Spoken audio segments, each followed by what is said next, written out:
Eu sou Josué Melo Salgado, pastor sênior da Igreja Batista da Graça em Brasília, e você está participando da Escola de Bíblia ao Vivo da Igreja Batista da Graça. Nós transmitimos ao vivo pela internet esses estudos bíblicos e nós gostaríamos de convidar você, inicialmente, para participar conosco do culto da Igreja Batista da Graça, hoje, às 19 horas, temporária e provisoriamente, nos reunimos na Catedral Anglicana da Ressurreição, na Entrequadra Sul 309-310, Asa Sul. Hoje meditaremos e refletiremos sobre o acontecimento no domingo passado, no dia 5 de novembro, no templo da Igreja Batista em Sutherland Springs, no Texas, Estados Unidos, quando um atirador entrou à igreja e acertou cerca de 26 pessoas, matou 26 pessoas da Igreja Batista ali daquela cidade e feriu outras 20 e tantas pessoas. Nós meditaremos sobre isso com o seguinte tema: tiroteio na igreja. A fé não nos torna imunes ao mal? Uma pergunta que vamos procurar responder biblicamente, à luz da palavra de Deus. Estamos estudando na escola de Bíblia a justificação pela fé, seu método e resultados, estudos textuais na carta de Paulo aos Romanos. E hoje estudaremos o capítulo 5, versículos 12 a 21. As duas humanidades, Adão e Cristo.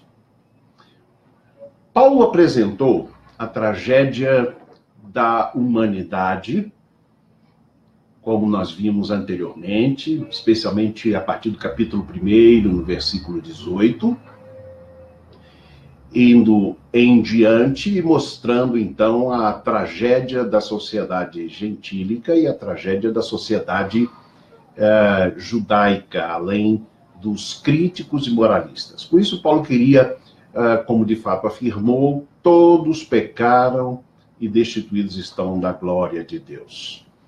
E Paulo, ao mesmo tempo, a partir do capítulo 2 e capítulo 3, ele vai enfatizar que Deus em Cristo, através da sua maravilhosa graça, supera essa tragédia e transforma o pecador.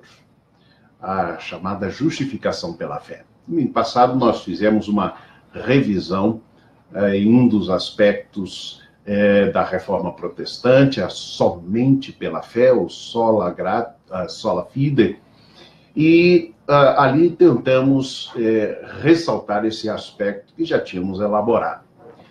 Vejam que ele demonstrou, o apóstolo Paulo demonstrou em Romanos até agora, que tanto judeus como gentios estão debaixo do pecado, como ele afirma no capítulo 3, versículo 9. E por isso estão alienados da glória de Deus, isto é, da presença e de um relacionamento com Deus, como também estão debaixo da ira. Capítulo 1, versículo 18, a ira de Deus se manifesta contra toda a impiedade e injustiça dos homens. Mas Paulo também demonstrou o nascimento de uma nova comunidade, os justificados pela fé, os quais ele se inclui. Assim é que, de certo modo, Paulo estabelece que há duas comunidades. Uma caracterizada pelo pecado e a culpa, e a outra pela graça e pela fé. Aliás, vale a pena lembrar uma frase de C.S. Lewis, muito preciosa, nos Dois Abismos, o seu livro, onde, então, ele trabalha exatamente esta ideia, dizendo o seguinte, que no final dos tempos, e no final de tudo, só haverá dois tipos de pessoas. Aquelas que disseram a Deus, seja feita a tua vontade. e aquelas a quem Deus vai dizer: seja feita a vossa vontade. Então, esta diferença de exatamente viver debaixo da vontade de Deus, viver no relacionamento correto com Deus, né, está caracterizada aí esta nova comunidade.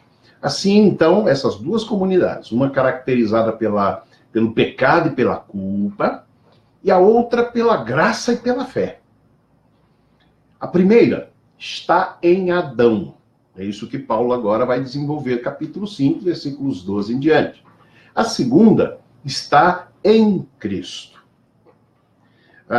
Lembram-se que nós vimos capítulo 5, versículos 1 a 11, as consequências da justificação pela fé, e uma das principais, quando Paulo inicia no capítulo 5, de forma majestosa, dizendo: justificados, pois, pela fé, temos paz com Deus. E depois ele elabora uma série de outras consequências da justificação pela fé. A justificação pela fé, Paulo explanou isso muito bem, é fruto da obra de Cristo. Não é fruto dos próprios esforços, aquilo que a gente usou muitas vezes e chamou de autossalvação. Justificação pela fé é fruto da obra de Cristo. Capítulo 5, versos 9 e 10. Logo, muito mais, sendo agora justificados pelo seu sangue, seremos por ele salvos da ira. Porque se nós, quando éramos inimigos, fomos reconciliados com Deus pela morte de seu filho, muito mais, estando já reconciliados, seremos salvos pela sua vida.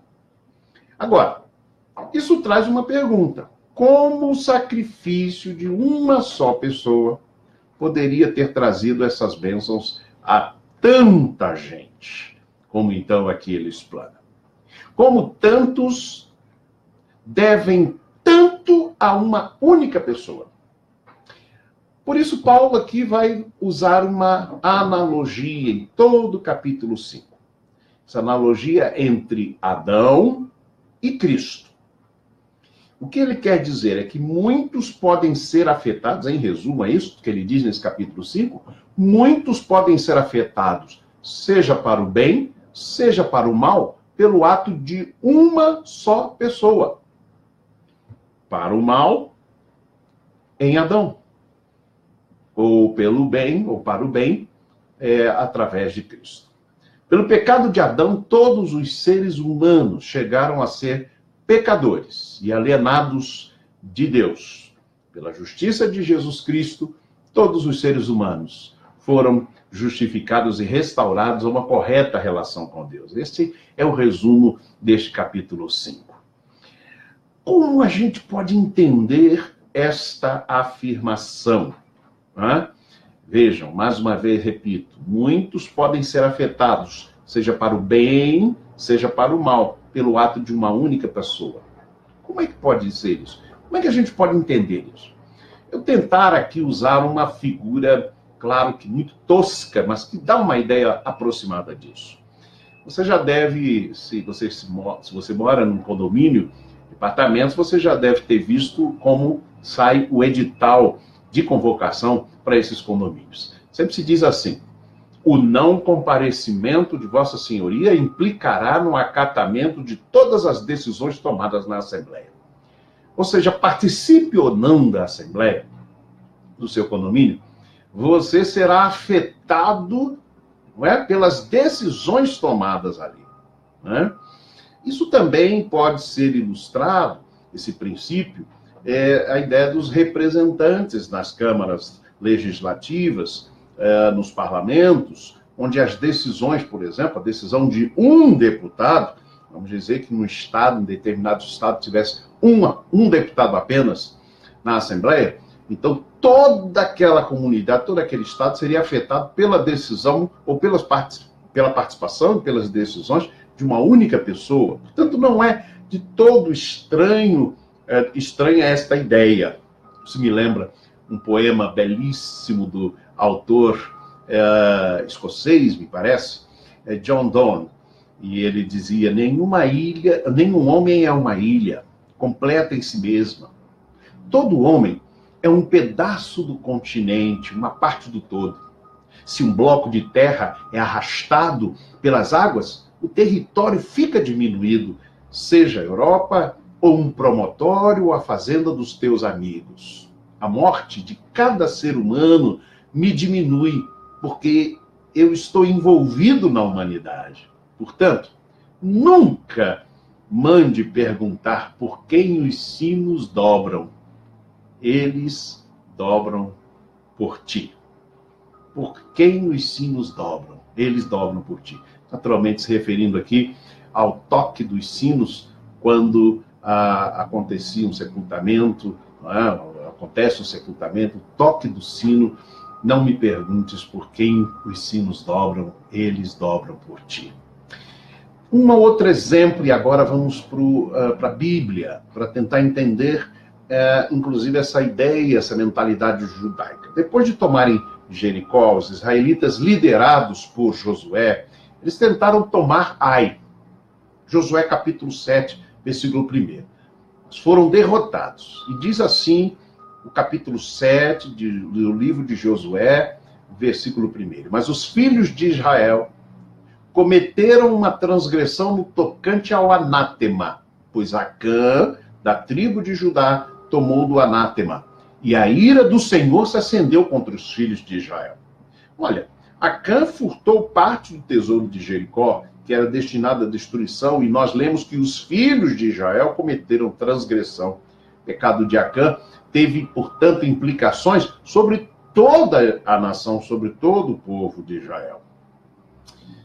Gênesis capítulo 5, versículo 1 e 2, diz assim: este é o livro da genealogia de Adão, ou do homem, como é traduzido.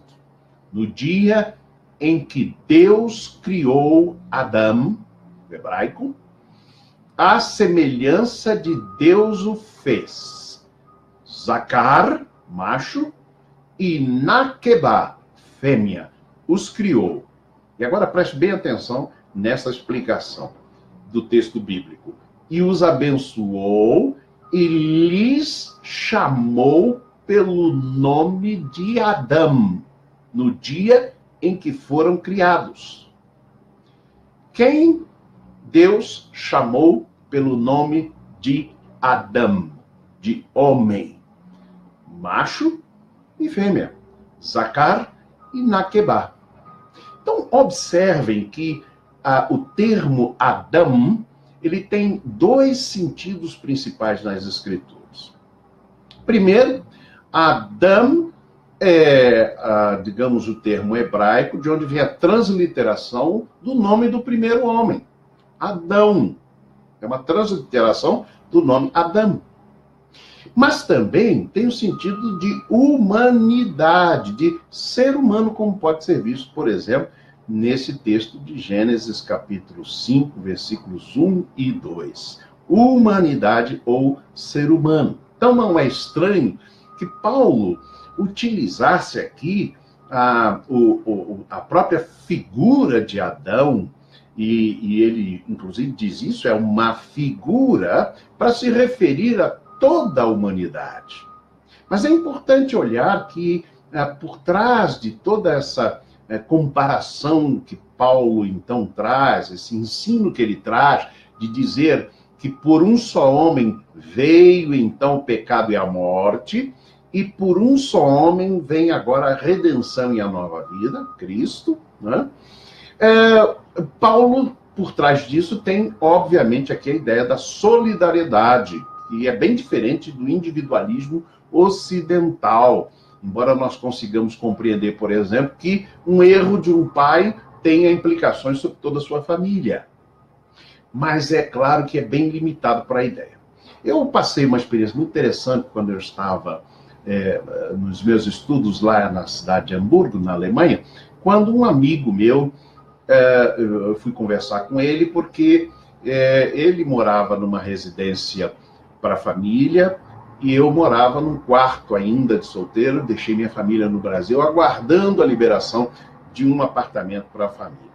E eu, então, fiquei sabendo que a esposa desse meu amigo estava retornando para o seu país. Eu fiquei muito incomodado com aquilo, que o fato de que a sua esposa retornaria para casa, ele estava doente, significasse, digamos, bênção para mim, porque eu podia agora levar a minha família, como de fato levei, para a cidade de Hamburgo.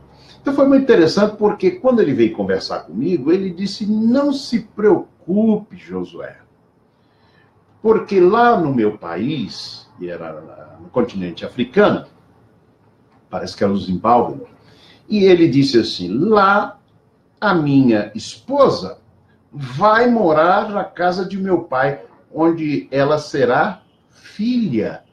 Então eu percebi como o sentido de indivíduo é tão diferente, por exemplo, ali no continente africano. Por exemplo, em alguns grupos étnicos ali da Austrália, quando se pergunta o nome da pessoa, ela vai dizer o nome do clã, ela vai dizer o nome da família, não vai dizer o seu nome individual.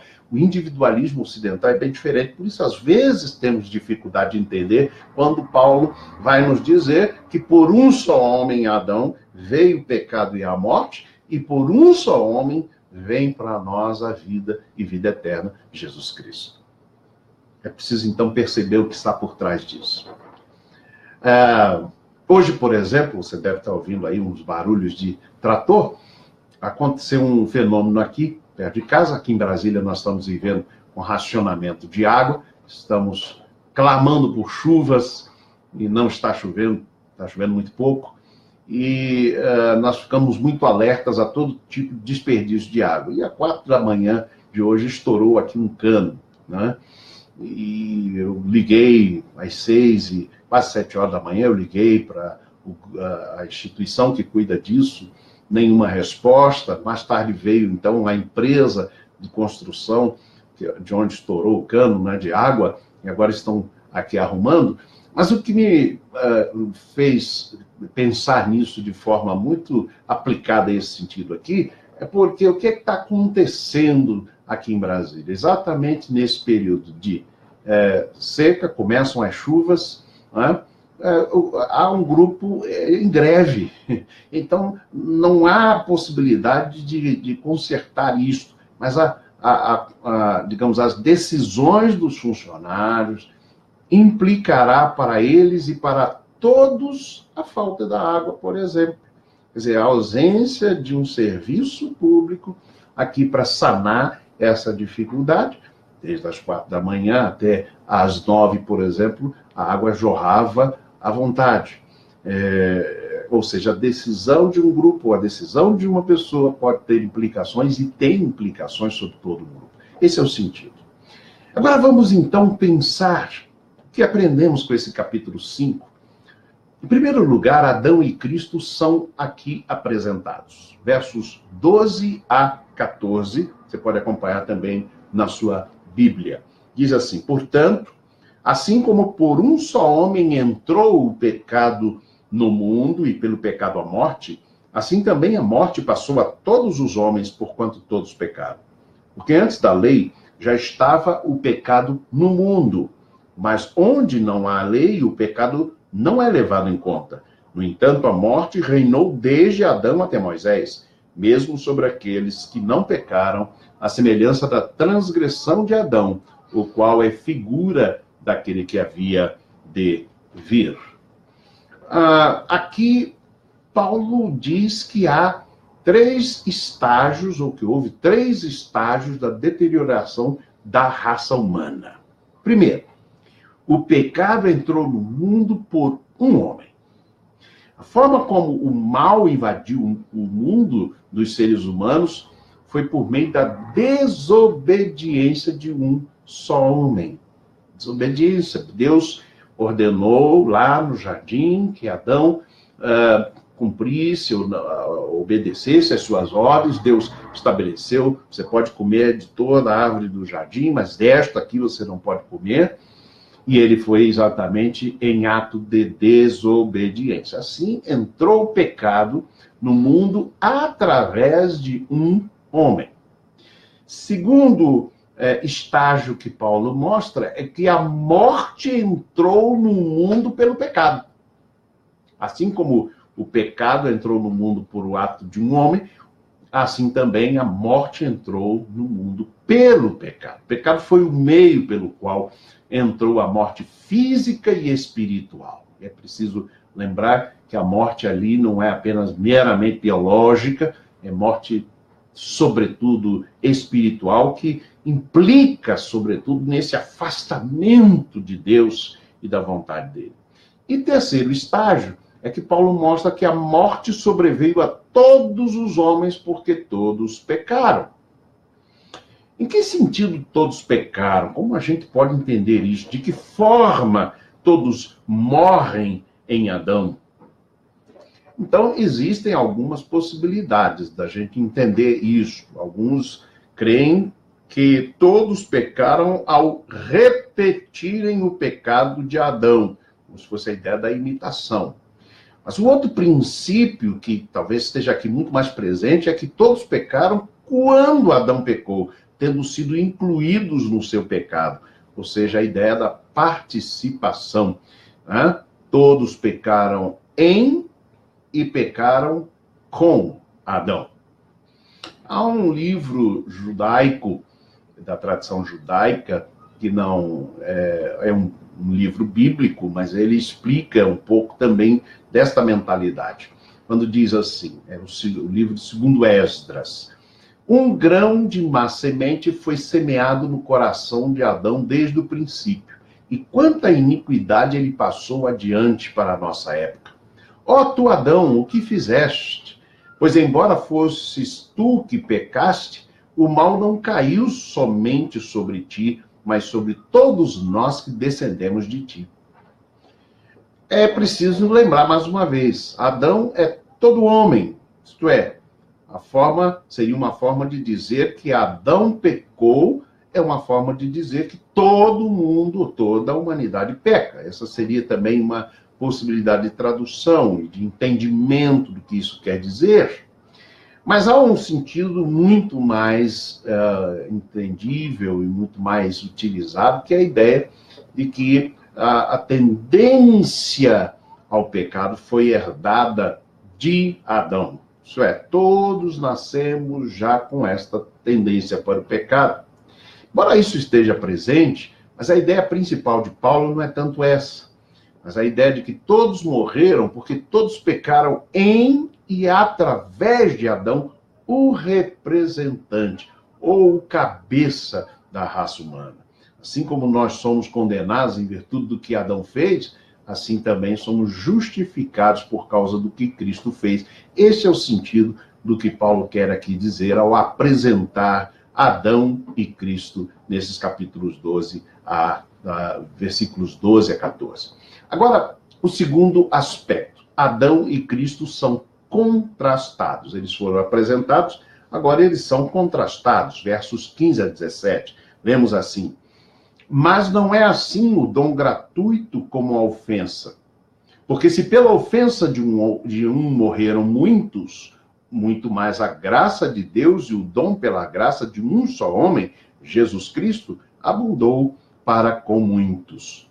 Também não é assim o dom como a ofensa, que veio por um só que pecou. Porque o juízo veio, na verdade, de uma só ofensa para condenação. Mas o dom gratuito veio de muitas ofensas para a justificação. Porque se pela ofensa de um só a morte veio a reinar por esse, muito mais os que recebem a abundância da graça e do dom da justiça reinarão em vida por um só, Jesus Cristo. Verso 14, um pouco antes do versículo 15, Paulo disse que Adão é figura daquele que havia de vir. Ou seja, existe uma similaridade entre Adão e Cristo, no fato de que é através de um feito de um homem que um sem número de pessoas foi afetado. Paulo não está falando de um paralelo ao dizer que Adão é figura daquele que havia de vir, não há aqui nenhum paralelo. Notem verso 14, como ele diz: No entanto, a morte reinou desde Adão até Moisés, mesmo sobre aqueles que não pecaram, à semelhança da transgressão de Adão, o qual é figura daquele que havia de vir. Não, não é no sentido que Adão fosse paralelo, né? Houvesse uma similaridade entre Adão e Cristo. Essa similaridade está no fato de que, através do feito de um homem, um sem número de pessoas foi afetado. Tanto em Adão, em Cristo. Para a morte, em Adão. Para a vida, em Cristo Jesus. Então não é um paralelo, mas uma antítese. Adão é o cabeça da morte. Cristo é o cabeça da vida. Mas dissemos que Paulo aqui faz um contraste entre Adão e Cristo. Há diferenças entre Adão e Cristo. A primeira diferença é a natureza dos dois feitos. Versículo 15 diz assim: não há comparação. Um é dádiva e outro é transgressão, o outro é ofensa. A palavra ofensa aqui e transgressão, em algumas versões, é a palavra grega paraptoma, que significa queda. Então vejam, as diferenças entre Adão e Cristo estão na natureza dos dois feitos. Enquanto em Adão houve a queda, em Cristo veio a dádiva. Segunda diferença entre Adão e Cristo. A diferença está no efeito imediato. O julgamento de Deus trouxe condenação. A dádiva trouxe justificação. A queda trouxe a condenação, mas a dádiva trouxe justificação. De uma só ofensa para a condenação, mas o dom gratuito veio de muitas ofensas para a justificação. E, finalmente, a outra diferença está no resultado final. Enquanto em Adão a consequência foi a morte, o ato de Adão, a desobediência de Adão foi a morte, em Cristo a vida reinou. A morte reinou em Adão, a vida reinou em Cristo. Terceiro aspecto que queremos ressaltar aqui. Adão e Cristo são comparados. Eles foram contrastados, foram apresentados. Agora, Paulo, nos versos 18 ao versículo 19, versículo 20, Paulo vai fazer uma comparação. Versos 18 ao verso 20. Portanto, assim como por uma só ofensa veio o juízo sobre todos os homens para condenação, assim também por um só ato de justiça veio a graça sobre todos os homens para justificação e vida. Porque assim como pela desobediência de um só homem muitos foram constituídos pecadores, assim também pela obediência de um muitos serão constituídos justos. Até o verso número 19, versos 18 e 19. A comparação aqui entre condenação e justificação, entre queda e dádiva. Comparação que Paulo faz entre Adão e Jesus Cristo. Por um só homem vem a morte, a queda, o pecado, Adão. Por um só homem vem também a graça, a dádiva de Deus, presente de Deus, a salvação, a vida eterna. Um traz condenação, o outro trouxe a justificação. Verso 19, portanto, aqui nós temos a questão, mais uma vez, da natureza destas duas figuras, dessas duas pessoas, Adão e Jesus Cristo. Porque como pela desobediência de um só homem, muitos foram feitos pecadores. Observem o detalhe. Foram feitos pecadores. Expressão que vai ser usada de novo agora. Quando ele diz, assim pela obediência de um, muitos serão feitos justos. Romanos capítulo 5, 19. Ou seja, foram legalmente declaradas justas ou injustas aos olhos de Deus todas as pessoas, em Adão e em Cristo. Martin Lloyd-Jones, um comentarista precioso das Escrituras, ele escreve assim: olhe para Adão e enxergue a si mesmo.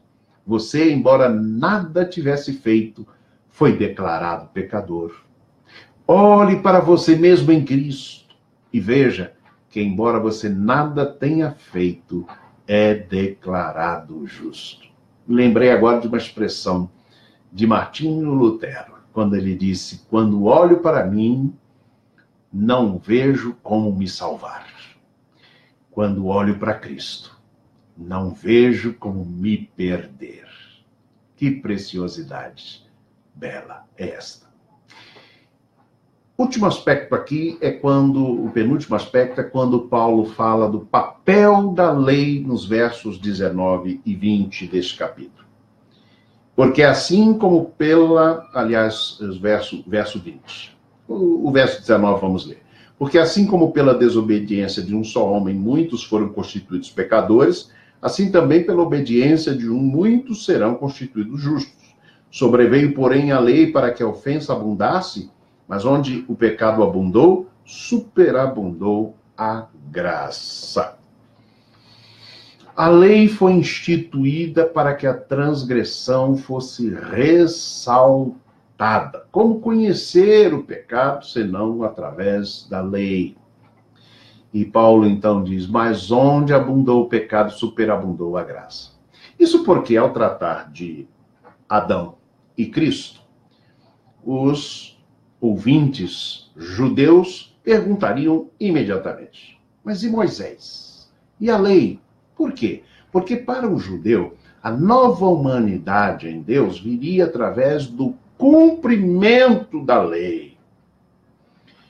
Infelizmente, esta mentalidade passou para muitos, e muitos, inclusive evangélicos, que ingressaram na vida cristã mediante a graça salvadora de Jesus Cristo, mas se tornaram legalistas, em que afirmam e passam a afirmar que a vida cristã se tem mediante a guarda minuciosa de leis. Não faça isso, não faça aquilo. Isso me lembra a expressão do apóstolo Paulo em Colossenses, quando ele escreve sobre isso. Se, pois, estáis mortos com Cristo quanto aos rudimentos do mundo, por que vos carregam ainda com ordenanças como se vivesseis no mundo, tais como não toques, não proves, não manuseis, as quais coisas todas perecem pelo uso, segundo os preceitos e doutrinas dos homens, as quais têm, na verdade, alguma aparência de sabedoria, em devoção voluntária, humildade e em disciplina do corpo, mas não são de valor algum, senão para a satisfação da carne. Vejam bem, o caminho da salvação e da graça não é jamais do legalismo. E é importante, portanto, ver aqui que o que a lei traz e o legalismo traz é, na verdade, aumentar o pecado, produzir mais pecado. A lei aumentou o pecado ao invés de diminuí-lo, é isso que Paulo está dizendo aqui. Por isso é que ele agora tenta corrigir isso, dizendo: mas onde abundou o pecado, superabundou a graça. Salvação é pela graça, começa pela graça, se mantém pela graça e finalmente se completará na eternidade pela graça. Isso nos leva ao versículo 21, final deste capítulo, quando Paulo diz de forma majestosa: para que assim como o pecado veio a reinar na morte, assim também viesse a reinar a graça pela justiça, para a vida eterna, por Jesus Cristo, nosso Senhor. Amém.